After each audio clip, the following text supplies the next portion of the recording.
What up, y'all? This your boy Manny, and this is Talking Sports with Manny. Let's get it. So, guys, man, let's dive in, man. Free agency 2020 was one wild free agency. So let's just dive in with the franchise tags and the transition tags for 2020. Dak Prescott was one of the biggest names in this free agency. Last season, he threw for 4,902 yards, as well as 30 touchdowns and 11 interceptions. He was a fourth-round pick back in 2016. And since his rookie season, there's only two quarterbacks that have a better record than him in terms of starts. It's Tom Brady and Ben Roethlisberger. So Dak Prescott has a starting record of 27-15. So that's pretty good. I mean, he deserves top dollars. See, what Jerry Jones did was he decided to pay Dak Prescott first instead of taking care of his quarterback. So it backfired. They were not expecting Dak to go out and throw for almost 5,000 yards this season. So, he took that franchise tag. They gave Dak a pretty good offer, but Carson Wentz was going to be earning more than him, and he felt like some of the guys that, he was competing with in terms of money that he's better than. Now, Patrick Mahomes is due to be paid next year, as well as guys like Lamar Jackson, coming up, Deshaun Watson, he's coming up. So he might want to wait to see what those guys get paid, because every time somebody else gets paid, the whole market is kind of like reshaped. Another guy that got the tag was Derrick Henry. Derrick Henry had an exceptional season last year. He ran for 1,540 yards. He rushed for 16 touchdowns, caught 18 passes for 206, as well as two more touchdowns. With Derrick Henry, his first two seasons were very underwhelming, and the Titans were probably not sure what kind of back he's going to be. But with the running back market nowadays, you see that the running backs are not getting paid because, to me, they're not reliable. They stay getting hurt.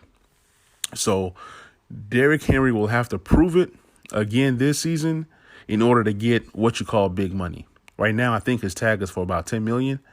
So he definitely deserves to get paid. But me personally, if I was a GM, I'd rather draft a running back every 2 years, just because they've not been reliable like they used to be.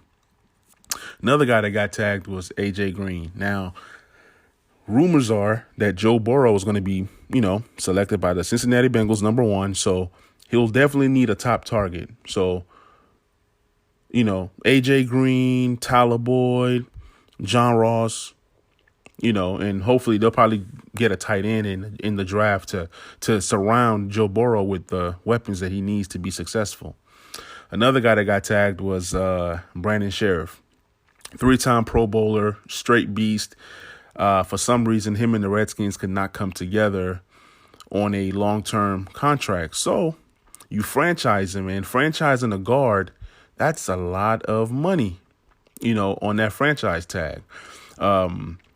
Shaquille Barrett also got the franchise tag. He had 19.5 sacks last year. Mind you that Shaquille Barrett was playing behind Von Miller in Denver, and once they drafted Bradley Chubb, it was time to, let him go, and he went to Tampa Bay, signed a 1-year deal, bet on himself, and balled out. I guarantee you that the Denver Broncos and their fans are pretty mad right now for losing such a talent. Joe Thuney for the New England Patriots, he was a third-round pick a while back, and this guy just gets better and better every single year. He's one of the most consistent players on the Patriots. Anybody who knows the Patriots know that Bill Belichick does not like to pay anybody. They draft well. They'll use you for 3, maybe 4 or 5 years if they have that 5th-year option. Once they're done with you, they kind of let you go. You go somewhere else, you get paid, then they get more comp picks. Okay, this guy was a 2-time Super Bowl champion, second team All-Pro last year. Another guy that was tagged was Chris Jones from the Super Bowl winning Chiefs. This guy had 9 sacks, and 9 sacks from the defensive tackle position. That's equivalent to a pass rusher getting 15, 17 sacks. Chris Jones is a beast. 6'6", massive, disruptive.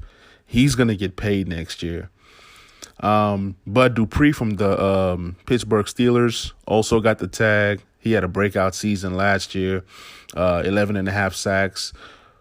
Sort of like a late bloomer, but that's the thing with drafting your players and developing them, because you don't know what they're going to end up being.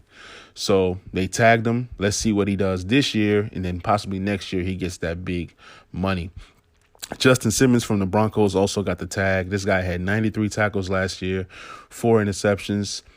He's a do-it-all safety. He can blitz. He can cover. He can hit. Perfect safety for any system.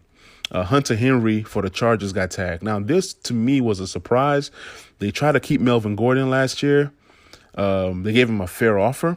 He didn't take that offer. So going into free agency, you knew that they had to pay him. They had to pay Eckler. They had to pay Hunter Henry, Phillip Rivers. They chose to let Phillip Rivers and Melvin Gordon enter free agency. So they had to tag somebody, and they like the upside of Hunter Henry. When he's healthy, he's one of the best tight ends in the league. The downside is that he's oft injured.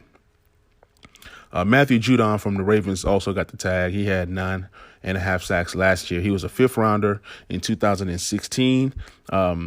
He's averaged 8+ sacks the last 3 seasons. So that's a lot of production.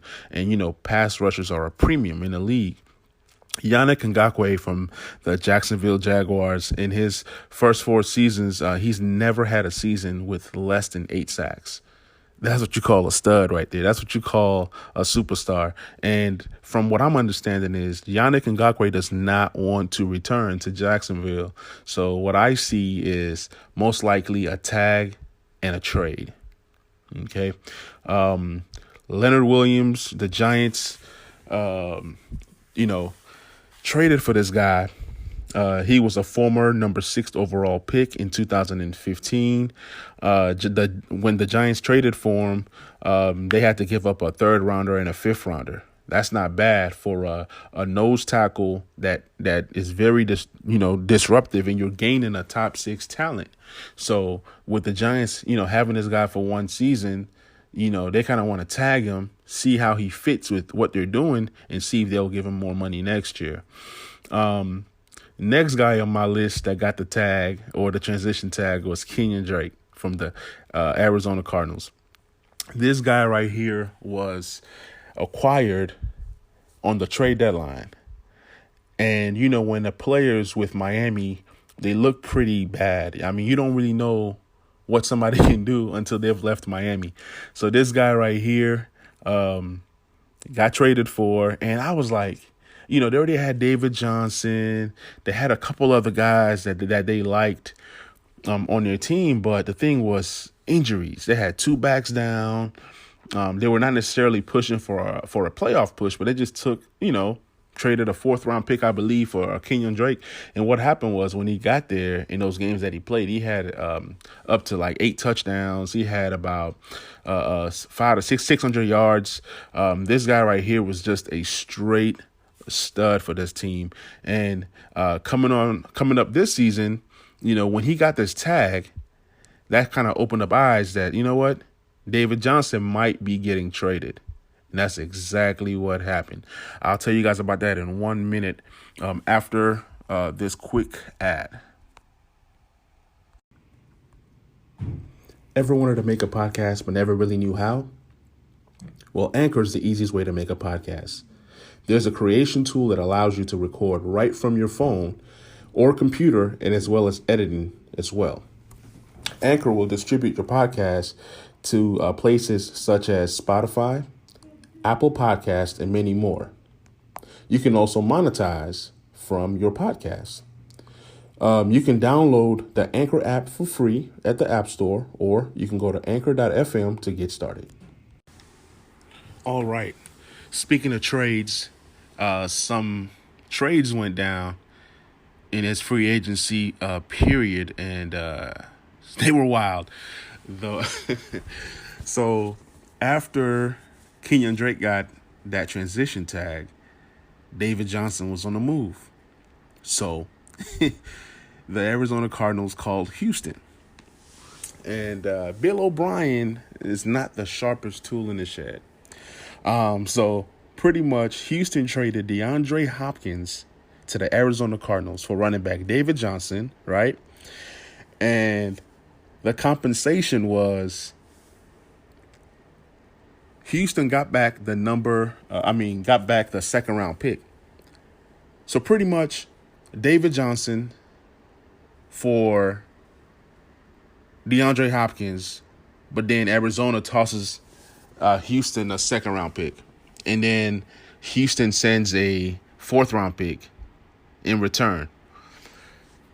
So a receiver of DeAndre Hopkins' caliber, you couldn't get a first round pick? Like, honestly, when they traded away Clowney, they didn't get a first round pick. I don't know what Houston is doing, honestly. Like, this trade right here shook the internet. This trade right here was going crazy on Twitter. So another trade that happened was the Bills acquired Stephon Diggs from the Minnesota Vikings. But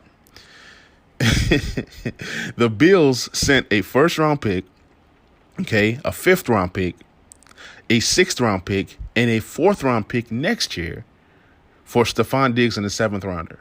So let me say that again.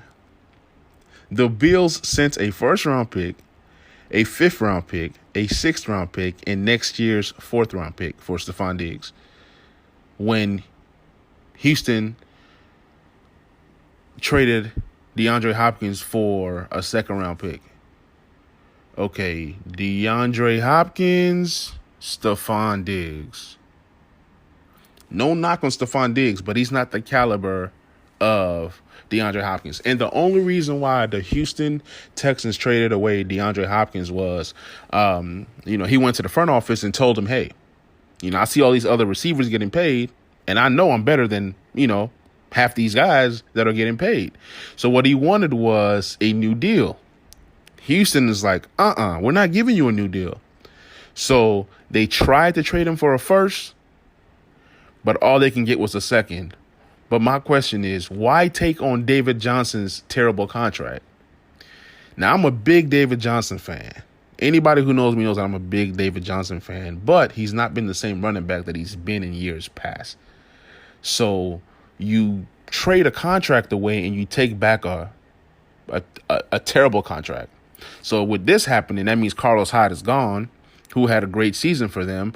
I probably see Houston possibly adding another running back in the draft because you can't depend on David Johnson's health. Another deal that went down was Calais Campbell. He's been a Pro Bowler 5 out of the last 6 seasons. Jacksonville traded him to the Buffalo Ravens for a 5th round pick.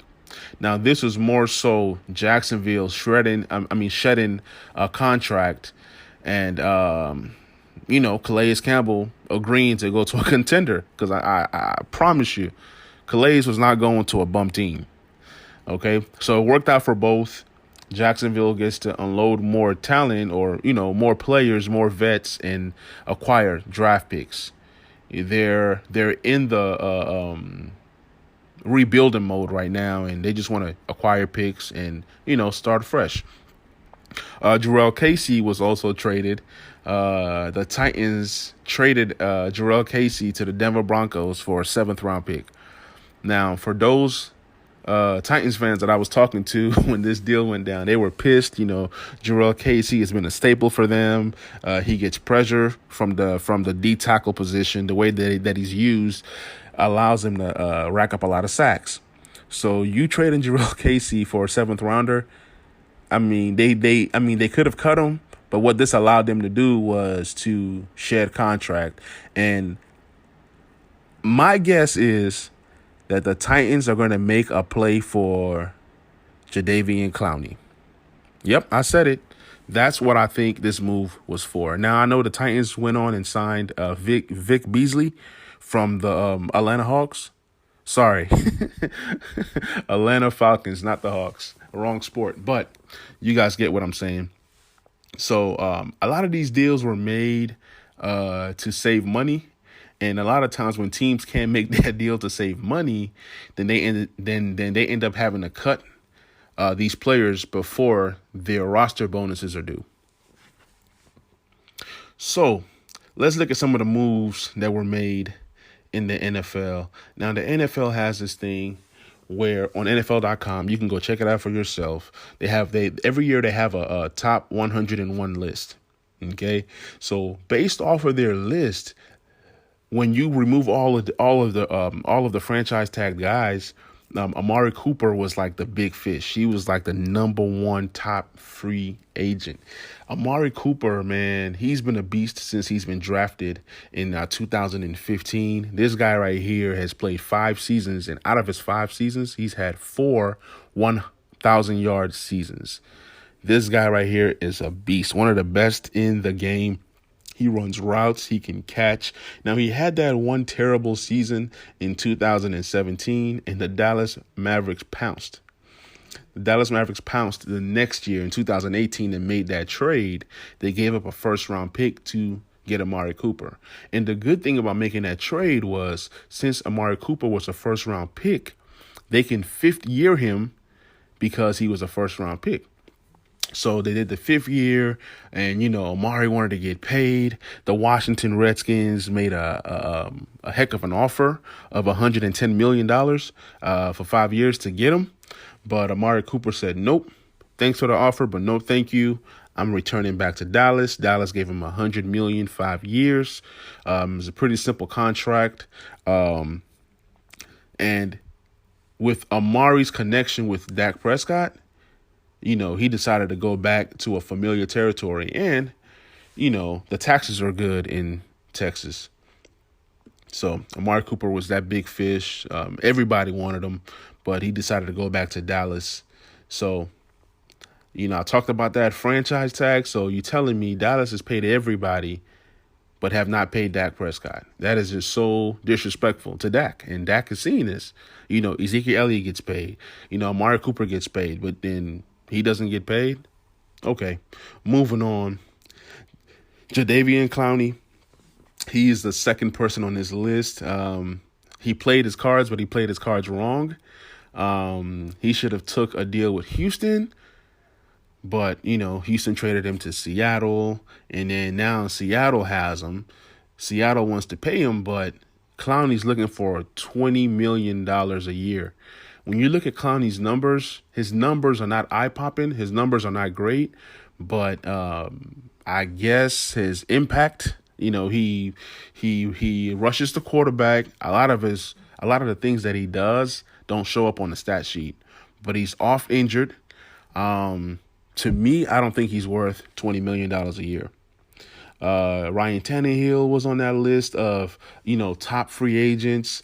Titans fans are pissed because Ryan Tannehill got a $118 million contract, and Derrick Henry gets tagged for $10 million. So I live in Nashville, Tennessee, so the fans out here are just pissed that Ryan Tannehill gets paid, but then Derrick Henry doesn't. But Ryan Tannehill had a great season when he came in for Mariota, and he really took that team to a whole nother level. People say, oh, have you seen Ryan Tannehill's numbers, blase, blase? Ryan Tannehill is a very good quarterback. And Derrick Henry looked very good with Ryan Tannehill.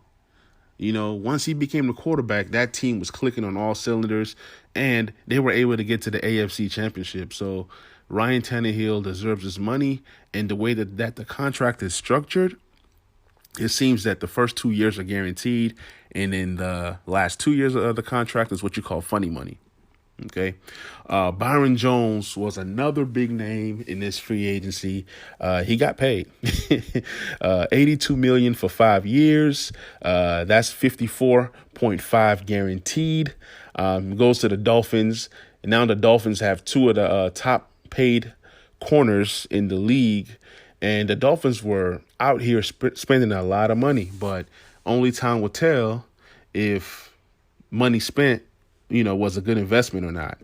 A lot of teams in the past used to win the free agency, but then when it comes time to playing the games, they don't win the games. So I'm not saying that you can't build with free agency, but, sometimes you got to mix it up, draft, you get you that one or two pieces or three pieces that fit your scheme. And then who knows? The 49ers they had a big decision to make. They ended up paying Arik Armstead and traded their other defensive specialist to the Colts. I forgot about that trade. So Arik, he got his money, got his $85 million. And in this free agency, I see that a lot of defensive ends and defensive tackles were getting paid left and right. Drew Brees returned back with the Saints. Corey Littleton, one of the best coverage linebackers, got a contract with the Raiders. I really like what the Raiders are doing. You draft your running back last year, had a great season. They signed Tyrell Williams last year. He was a pretty good addition to their team. I see the Raiders drafting a wide receiver this year, maybe a corner, and they just continue to build that team. They're going to be a playoff team next year. There's no doubt in my mind. The biggest, free agency news was Tom Brady going to the Tampa Bay Buccaneers. I thought he was going to the Chargers because when you look at the Chargers and how they're built, you have Keenan Allen, one of the best slot receivers. Okay, Tom Brady always has that slot receiver like Edelman or Welker, and Keenan Allen is one of the best slot receivers in the league. You have Austin Eckler, who plays that James White type role, that pass catching running back. And then you have Hunter Henry, one of the better tight ends in the league. So I really felt that, he would fit perfectly with the Chargers, but he chose the Tampa Bay Buccaneers. The Buccaneers have tons of talent on the offensive end. You got Chris Godwin. You have Mike Evans. You have O.J. Howard, Cameron Brate. What they really need is a running back, and I think they're going to add to Rojo in the draft. Okay?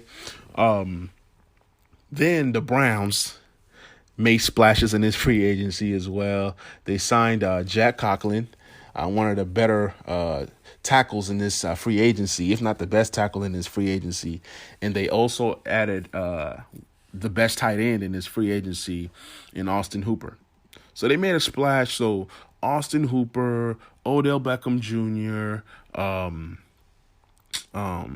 Jarvis Landry, Chubb. The Browns have no excuses. They just keep making that offense better. The defense is not bad. They have a very loaded roster, but like I said, time will tell. Phillip Rivers got to, go to the Colts and join his old coach out there. I feel bad for Brissett. Brissett had the job. He wasn't great, but he wasn't bad either. So you're going with a potential Hall of Famer in Phillip Rivers with a good offensive line. Now, if Phillip Rivers is out here throwing interceptions, man, this would be his last season in the NFL, possibly. He only got a 1-year deal. So it's one of those let's prove it type things. To protect Phillip Rivers, Anthony Costanzo re-signed, signed a 2-year deal, $33 million with the Colts. So the Colts have the best offensive line in the game. One of my favorite corners in this free agency was Chris Harris. He got to go to the Chargers. That defense is just stacked from top to bottom. Dante Fowler went to the Falcons. DJ Reader went to the Bengals. I mean, it was lots of movement. I mean, this upcoming season is going to be bananas. And then for those of us who play fantasy, you're really going to have to look at situations.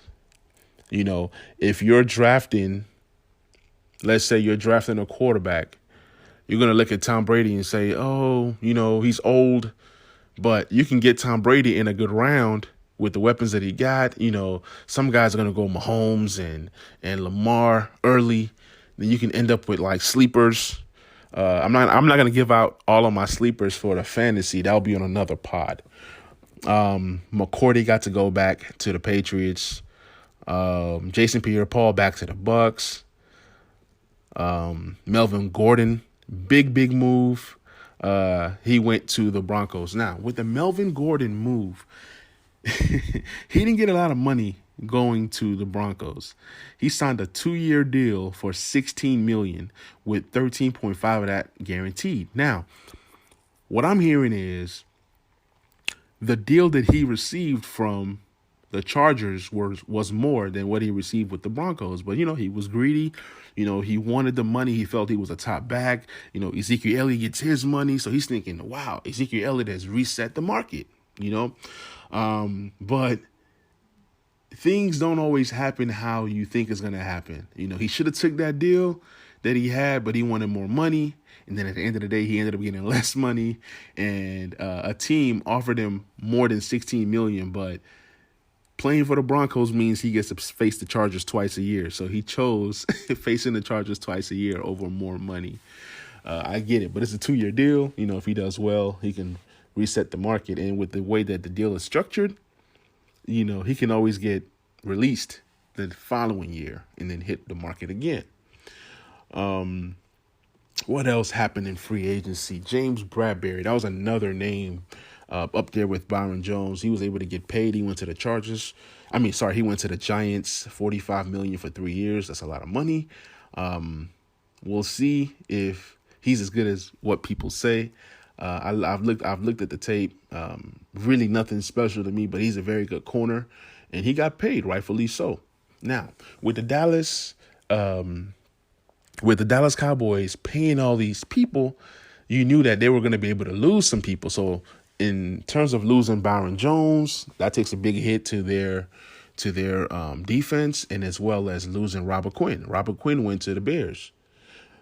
He signed a 5-year deal, $70 million. So on one side, you have Robert Quinn, who had a heck of a season last year, by the way.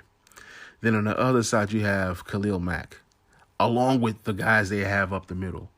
How does that defense keep getting better? Yeah, it's crazy. Khalil Mack on one side, Robert Quinn on the other side. Man, watch out. Watch out. And the Bears just traded for Nick Foles as a insurance policy to Mitchell Trubisky because if he doesn't get it together this season, then Nick Foles can come in and play ball. Now, knowing that Nick Foles has that big contract, they're hoping that, they won't have to use Nick Foles. But that's more of a, like I said, insurance policy, just in case Trubisky doesn't pan out. What other deals went down? It was tons and tons of deals. I'm not going to go through every single deal that went down. Let's see. And there's lots of good players that are still available. But we're going to get into that. Kendall Fuller went back to the Redskins. Redskins fans love him. He's an excellent corner that can play the safety position. He can play both safety positions. He can play outside. He can play inside. So he'll be moved around with that scheme in Washington. I really like that fit for them. You have Clinton Dix. That was another guy who didn't play his cards right. He only signed a 1-year deal for $1 million. Prove it deal again. He's betting on himself every single year. And Trey Boston had to do that for a few years until he finally got the money that he wanted this season. So Clinton Dix went to the Cowboys. They're trying to, beef up that defense, meaning Desmond Trufant to the Detroit Lions. Big move after being cut from the Falcons. Gerald McCoy headed to the Cowboys. That was another big move. Moves like Malcolm Jenkins being cut from the Philadelphia Eagles, and he goes to the New Orleans Saints to try to compete for a championship. So good for him. Like I mentioned earlier, Vic Beasley to the Titans. One of the shocking moves of this free agency was Todd Gurley being cut. He hasn't been healthy the last couple years, and they didn't want to pay him that roster bonus, so they saved some money cutting him. The NFL is crazy. The highest paid running back in the league gets cut. A guy of Todd Gurley's caliber gets cut. But I mean, it's a business, man. It's the brutal business of the NFL. He gets cut, and then literally not even 24 hours, the Atlanta Falcons picked him up on a 1-year, $6 million deal, prove it deal. He does well. He hits the market again next year, and he's just only 25 years old. So it's not like he's just some old running back. You know, the Raiders got quality backup in Marcus Mariota. Lots and lots of movement in the NFL. It's going to be an exciting season. I'm curious to see how these pieces kind of fit together. The Dolphins continued their spree, splashing money, everywhere. Got Shaq Lawson.